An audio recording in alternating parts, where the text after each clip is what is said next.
In this video, I show you how I edit my own videos in Shotcut. Hi everyone, my name is Joe and welcome to Ubitronics.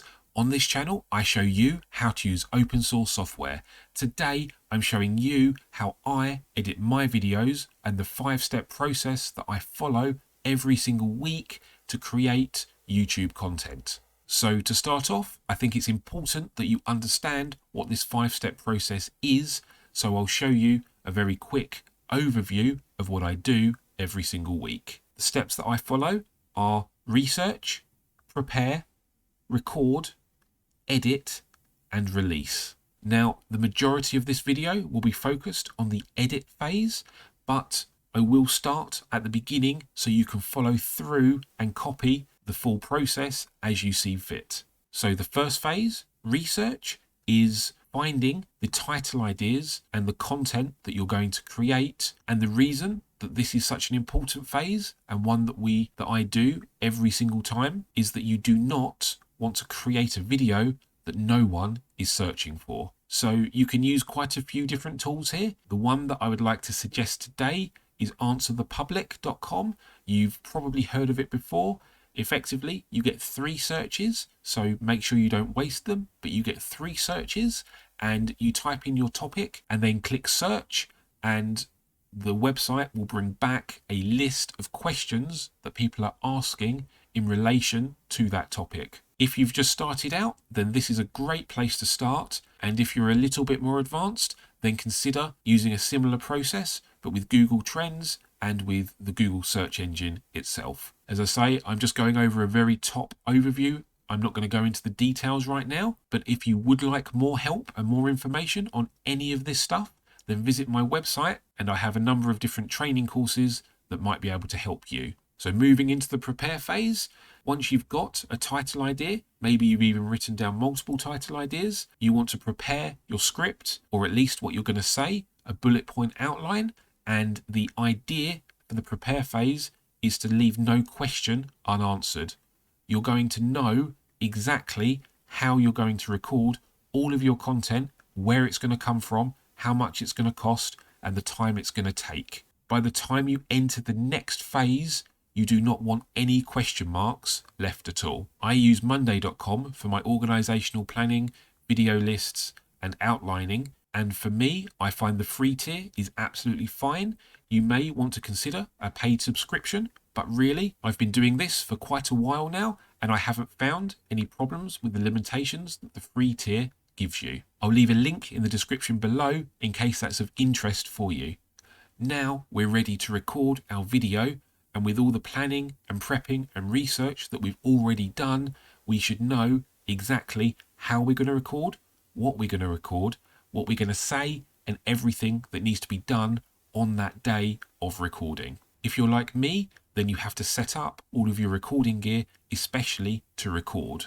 So you don't want to have to come back to it again on another day because you realized you've missed something off. For me, I find the recording day probably one of the most entertaining and one of the most fun, but I've only felt that since being so prepared. I used to start recording without being prepared in the right ways, and I found it so hard, especially at the beginning when you're also getting used to being present on camera and talking in the way that you need to talk to get your message across in the most effective way. Now, as part of the previous phase, you would have probably prepared an outline or a script. I actually found that I needed to use a teleprompter to be able to be consistently talking on camera. Otherwise, I couldn't string 2 words together. Now, I feel like I've overcome that and I can probably talk much more freely.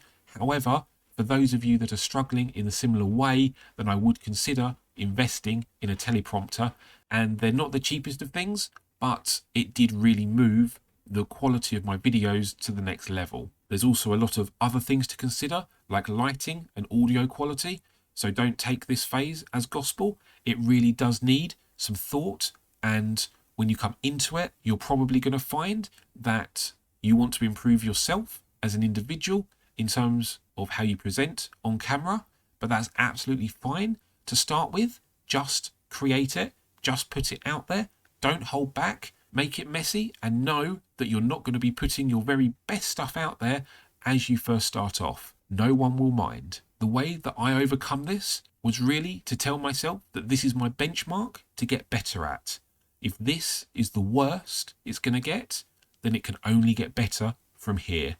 And every single video that I now create, I try my very best to make at least 1% better from the last video. If you take a similar approach, you shouldn't get stuck or held up with being a perfectionist or trying to make that absolute perfect video, because we all know that the next video that you create could be better than the last. There's no point in being hung up on video creation, because all you're doing is stopping your viewers from consuming your content by not creating or releasing it. After you have recorded, you then go into your editing phase. Editing is generally the most time-consuming part of the whole video creation process. Expect to spend 3/4 of your time on this phase. Now, there are things you can do to speed up and to streamline your editing stage, and that's what we're going to focus on right now. So to start with, you want to have all of your files organized in a nice location so you can get back to them very quickly and easily, and you know where everything is. The way I do this is I've got a hard drive on my computer that I've labeled as videos, and then I've got my recorded and my videos section. Recorded is everything that I've recorded but I have not yet edited,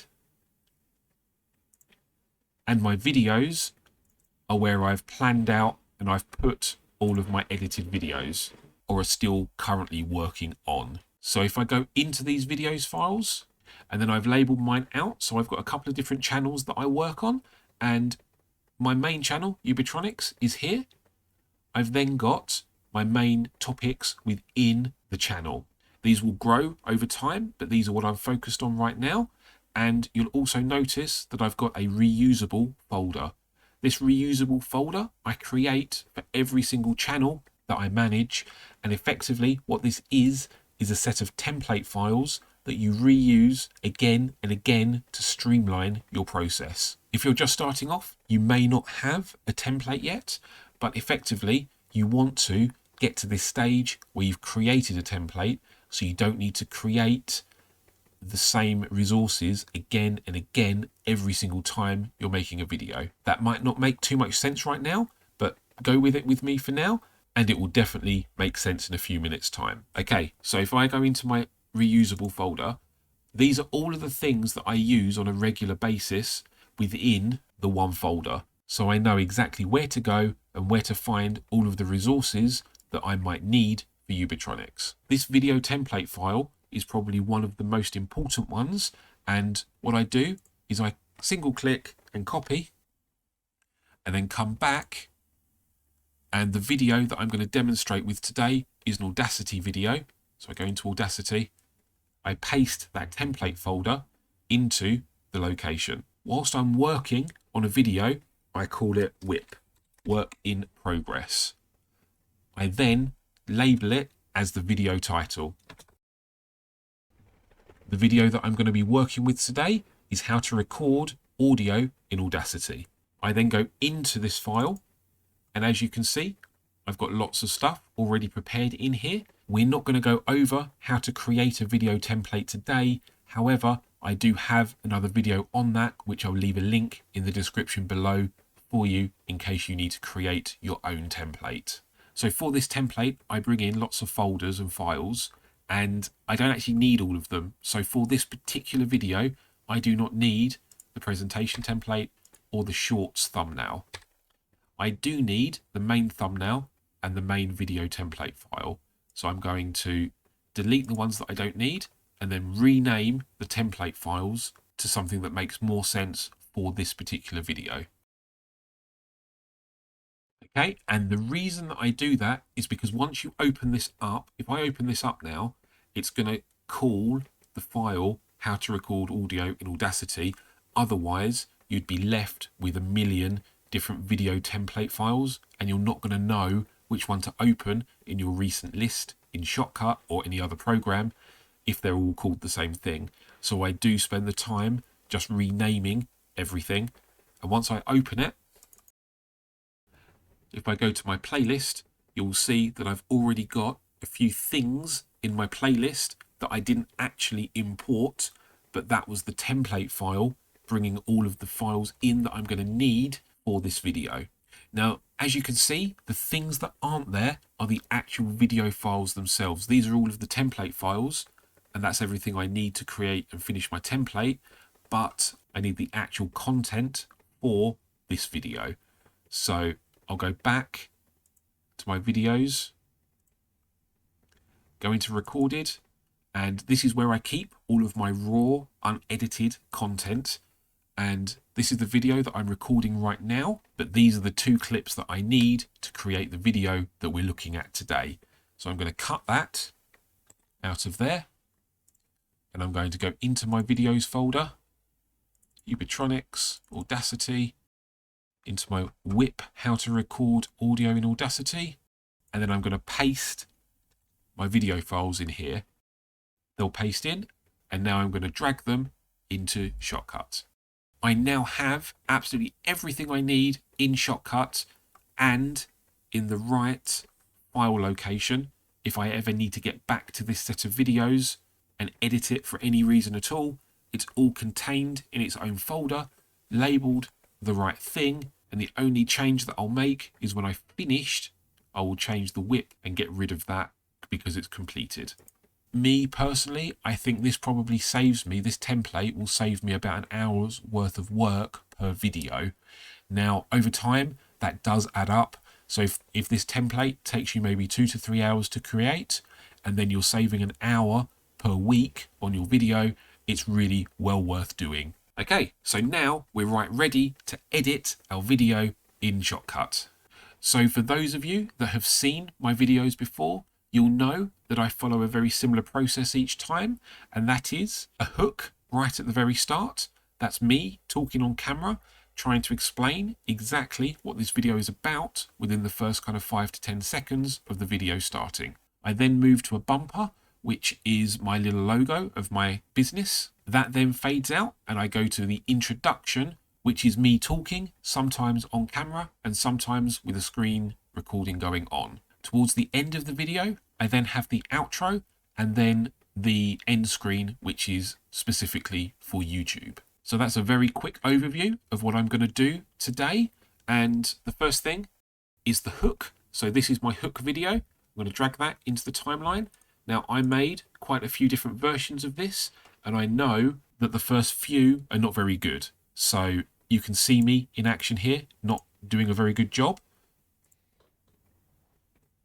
In this video, I show you how to use... For example, I can't even remember what I was trying to say. So if I go over a little bit, so I'm going to just go over a couple. In this video, I show you how to record audio in Audacity. So that's another one that's okay.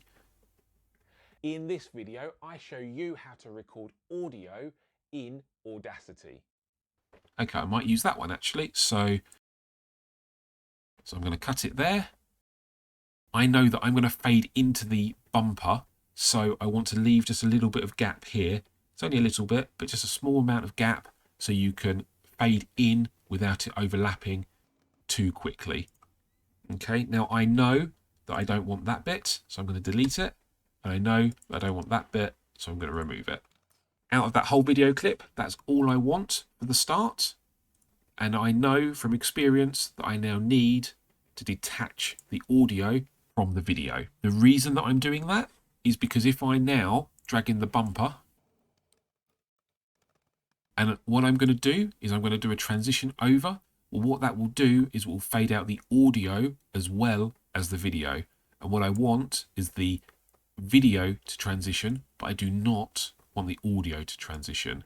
So I'm going to detach the audio from both and then create a second audio channel. And the way I do it is I've got my settings set up to 30 frames per second. So that means if I want half a second, I want to overlap by 15 frames. As you can see there, that's 15 frames. So now that has overlapped my video by 15 frames, and I'll drag this down here so it's in line, but it's not doing the transition effect to either of the audio files. Let me just play that to show you. Video in Audacity. Okay, so you can understand that the transition there has worked with the video and the audio has not been affected, which is actually something that took me quite a while to work out. But now I do that and it's done within a few seconds. I now have the main portion of the video to consider. I'm going to drag that into the timeline, remove any space, and now it's a case of editing the rest of the video so you know that you've got it in a nice consistent way. I'll do a couple just to show you, and I want to show you how to transition this side of the bumper as well. But after that, I'll speed it up so we're not just doing the same thing again and again for the sake of this video. Okay, so the first thing to do is to play. Hi everyone, my name is Joe and welcome to Ubitronics. On this channel, I show you how to use open source software. Today, we're looking at Audacity and how to record audio in Audacity. Okay, so that's a nice start. I'm going to just cut that there. And that's just a breath. I don't know if you can hear that, but that's just a breath. I don't need to have my breath in there. I'm going to cut that. I'm going to delete this. And I'm going to just move that over so you can see this is the bit that we're working with right now. I'm going to detach the audio. For this side, there is a bip just around here. If I play it, you'll hear it. I want my voice to start speaking exactly after that bip. So if I drag that to there, that's where I want my audio. However, if I drag that, it's going to transition with about a 4-second transition, which is something that I don't want. So you've got a couple of options here. The best way to do it, imagine that you've got your face on the screen and this isn't just static. Because this is static, I could do it a slightly easier way, but I'm going to show you the more complex way because you need your voice to align to the words as you create your video. So the easiest thing to do here is to right click, track operations, add a video track. You know that that is now in line with this, but you only want this to overlap by 15 frames. So sometimes you have to zoom in a little bit just so it picks it up. You can drag back. That is now in line. And then you just drag back once more. And you can see there, I've now gone 15 frames over. I can now pull that back onto the right line. And if this was reliant on this audio, that would now match up. Because it's just my screenshot, that's not a very good example to show you. However, doing it the way I've just shown you will match up if you're trying to transition from the other way and have your audio playing before. So I do hope that makes sense. It's quite hard to explain that one, especially when I don't have a very good video to demonstrate with. However, any questions, leave a comment down below and I will get back to you as soon as I can. So now I'm just going to go through cutting and slicing the video as I need to make it look consistent and clean.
Okay, so that is my video completed with the editing side of it. I now just need to do the end screen, which is this image here, which I'll drag in and put next to the end of my video.